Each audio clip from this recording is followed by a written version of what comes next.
Hi friends, welcome back to my channel. நம்ம வீட்டிலையே நல்ல வாசமான கரம் மசாலா எப்படி தயாரிக்கலாங்கிற பற்றி நான் சொல்கிறேன். நம்ம நான்வெஜ்னாலே கரம் மசாலா இல்லாமல் நான்வெஜ்ஜு நம்ம எதுவும் செய்ய முடியாது. சில வெஜிடேரியன்ஸு குருமா, சில ஃப்ரைஸ்களாலும் இஞ்சி பூண்டு பேஸ்ட்டு வேறு நம்ம அந்த கரம் மசாலும் போட்டோம்னா அந்த டேஸ்ட்டும் வாசமும் நல்லா இருக்கும். கடையில் பேக்கெட் வாங்கி யூஸ் பண்ணோம்னா அது டேஸ்ட் எப்படி இருக்குன்னு சொல்ல முடியாது. அது எவ்வளோ நாள் சுத்தமாக பண்ணாங்களான்னு நமக்கு தெரியாது. இது நம்மளே வீட்டில் இருக்க பொருளை வச்சு செய்யும்போது சுத்தமாகவும் இருக்கும். 3-4 மாதம் வரைக்கும் நம்ம வச்சு யூஸ் பண்ணலாம். நம்ம கடையிலேருந்து பேக்கெட்டை வாங்கினோம்னா நம்ம சீக்கிரமாக வண்டு பிடிச்சிடும், அதை கரெக்டாக ஸ்டோர் பண்ணி வைக்கலன்னா. இப்போ இதுக்கு தேவையான பொருட்கள் என்னென்னு சொல்கிறேன்.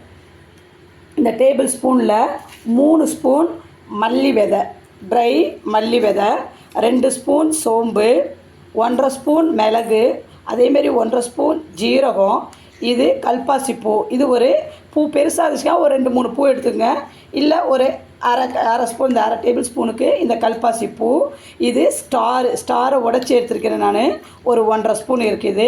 அதேமாரி பட்டை வந்து எப்பயும் சுருள் பட்டை வாங்காது. இதுமாதிரி அரைச்சி நம்ம யூஸ் பண்ணுறதுக்கு நல்லா பெரிய பட்டையாக இருக்கும் பார்த்திங்களா, அந்த தனித்தனி பட்டையாக இருக்கிறது எடுத்துக்க. அதுமாதிரி 2 பட்டையை உடச்சி எடுத்துருக்கிறேன். இதை 2 பட்டையை.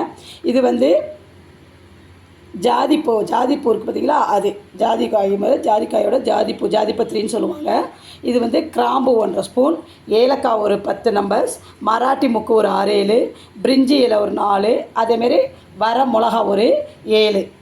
இது எல்லாத்தையும் தனித்தனியாக சிம்மில் வச்சு வறுத்துக்கணும். நம்ம ஒன்று ஒன்றா வறுத்து எடுத்து ஆற வச்சு மிக்சியில் அரைச்சி நம்ம ஸ்டோர் பண்ணி ஃப்ரிட்ஜில் வச்சுக்கிட்டோம்னா நம்ம நான்வெஜ் செய்யும்போது அப்பப்போ எடுத்து யூஸ் பண்ணிக்கலாம். உங்களுக்கு நல்ல டேஸ்ட்டு கொடுக்கும். இது நல்ல வாசமும் இருக்கும். இதை யூஸ் பண்ணி பாருங்கள். இப்போ எப்படி ஃப்ரை பண்ணி எடுக்கலான்னு பார்க்கலாம் வாங்க. ஃபஸ்ட்டு மல்லியை வறுத்துக்கலாம்.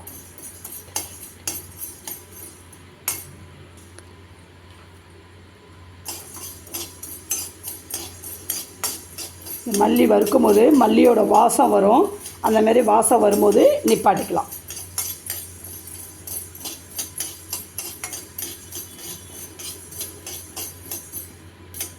மல்லியோட வாசம் வந்துருச்சு, நிப்பாட்டிக்கலாம்.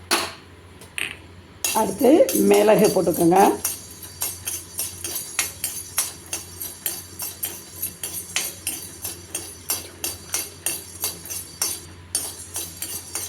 மிளகு, அதோட ஜீரகம் போட்டுக்கோங்க.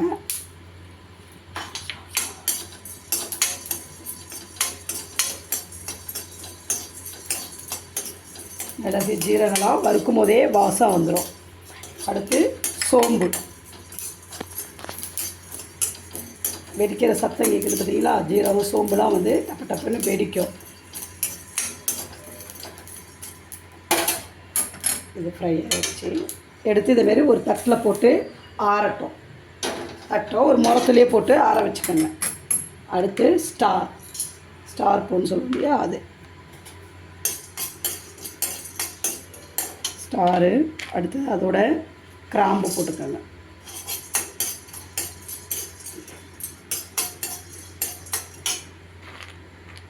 அடுத்தது பட்டை.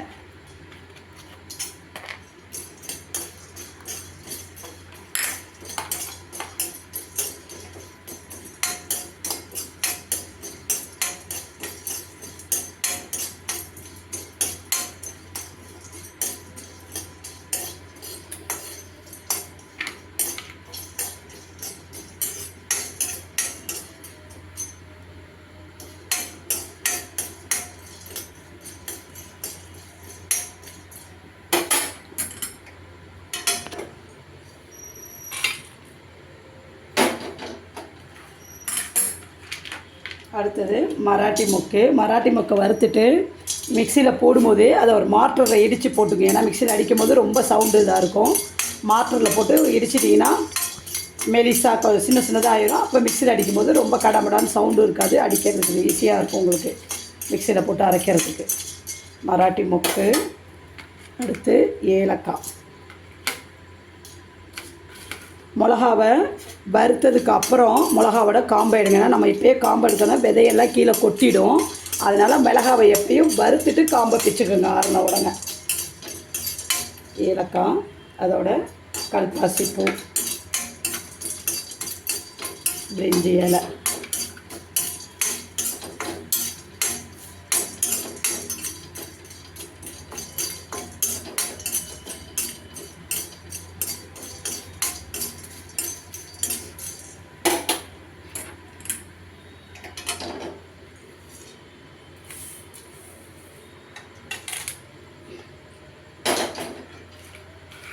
லாஸ்ட்டாக மிளகா வந்து சூட்லேயே வறுத்தோம்னா போதும். ரொம்ப வறுபடணும்னு அவசியம் இல்லை. மிளகா இது எதுவுமே காஞ்ச மிளகா தான், ட்ரையாக தான் இருக்குது.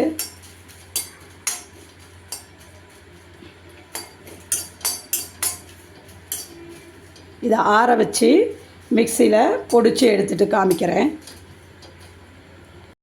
மராட்டி மொக்கை இதை மாதிரி மார்ட்டரில் உடச்சி போடுங்க. இப்படி போடும்போது பிளைடு வந்து வீணாக போகாது. மிக்சியில் ரொம்ப கடம்படான்னு போட்டோம்னா மிக்சியோட பிளைடு சீக்கிரம் வீணாக போயிடும். இந்தமாரி மராட்டி மொக்கை உடச்சி போட்டுருங்க. ஃபஸ்ட்டு இந்த மிளகாவை காம்பை எடுத்துகிட்டு இப்படி மிக்சியில் போட்டு, அடுத்தது இந்த பிரிஞ்சி இலை, இந்த பட்டை கிராம்பு இதெல்லாம் வந்து ஃபஸ்ட்டு போட்டு அரைச்சிக்கணும். ஏன்னா இதெல்லாம் கொஞ்சம் ஹார்டாக இருக்கும். நம்ம அரைக்கும் போது ரொம்ப கரகரன்னு இருக்கும். மற்ற எல்லாம் ஒன்றா போட்டு அரைச்சோம்னா அந்த கரகரப்பாக இருக்கும்.